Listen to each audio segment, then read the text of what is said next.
Elle ne fâche pas du tout. Elle nous oblige d'abord à voir là où on ne peut pas faire d'économie. On a un premier sujet, qui est le sujet de la défense. Le président de la République était au Mali, aujourd'hui, et je n'irai pas plus loin. C'est un des motifs d'échange que nous avons eu, il y a 8 jours.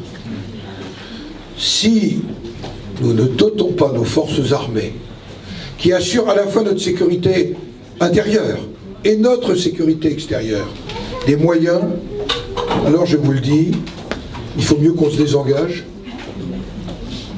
mais nous laissons à l'abandon, notamment le continent africain, qui est en train de connaître une déstabilisation, pas simplement politique, bien sûr religieuse, bien sûr ethnique, mais l'immense sécheresse qui est en train de s'emparer de l'Afrique de l'Est va nous obliger, je vais vous le dire, pas simplement faire des discours en tournant nos petits bras sur Schengen ou la faute des autres.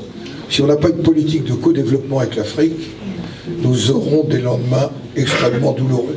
Et je le dis peut-être par altruisme, mais allez, on écarte l'altruisme, même par égoïsme.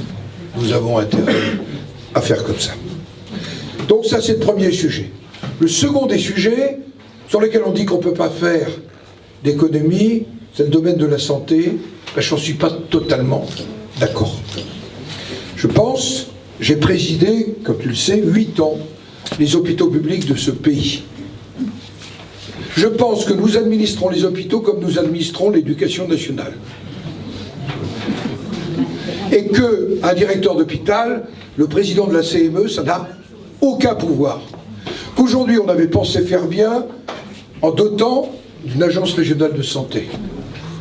Et j'ai dit au président de la République, si on continue, est-ce que l'ARS soit aux ordres du cabinet du ministre et qu'on continue à gérer le moins de petits établissements, ils devant un membre de la Cour des comptes, là, je change de casquette à un moment, comme nous sommes en train de le faire, avec une suradministration, 40% des personnels sont non soignants dans un hôpital, mesurez-le, 40%. Et se poser la question, pourquoi notre prix de journée, je ne parle même pas des obligations de service public, est plus élevé. C'est un secteur qui mérite un examen. Est-ce qu'on vit beaucoup plus mal en Allemagne? Est-ce qu'on vit beaucoup plus mal aux Pays-Bas dans le domaine de la santé? Donc ça, c'est un premier des éléments. Le troisième des éléments, c'est qu'il faut optimiser le budget très important que nous consacrons à l'éducation. Nous consacrons un budget extrêmement important à l'éducation, avec des très mauvais résultats en classement, PISA et autres. Pas obsédé par les classements, mais quand je vois que il y a eu un débat, c'est le même chiffre qu'il y a 30 ans, il y a autant de jeunes qui sortent sans qualification, sans formation de notre système éducatif. Il faut donc que M. Blanquer réexamine ce budget. Je ne dis pas qu'il y a des économies, mais je dis qu'on peut faire, c'est un mot horrible, beaucoup mieux, plus de productivité dans la construction humaine que nous le faisons aujourd'hui. Nous sommes aussi dans un système d'administration dans lequel nous avons une quantité de doublons. De doublons. Ceux qui sont élus territoriaux le savent, les conseillers régionaux, les conseillers départementaux. Ça veut dire que chacun d'entre nous, on doit faire un certain nombre d'efforts. Or, aujourd'hui, ni la réforme territoriale, ni la réforme de l'État n'ont produit la moindre économie. Même pire, le rapport récent de Migaud n'a fait que confirmer le rapport de Seguin. Et nous avons, sur un budget très très important, faire 100 milliards de réduction de dépenses publiques sur 5 ou 7 ans, c'est possible, et c'est même indispensable.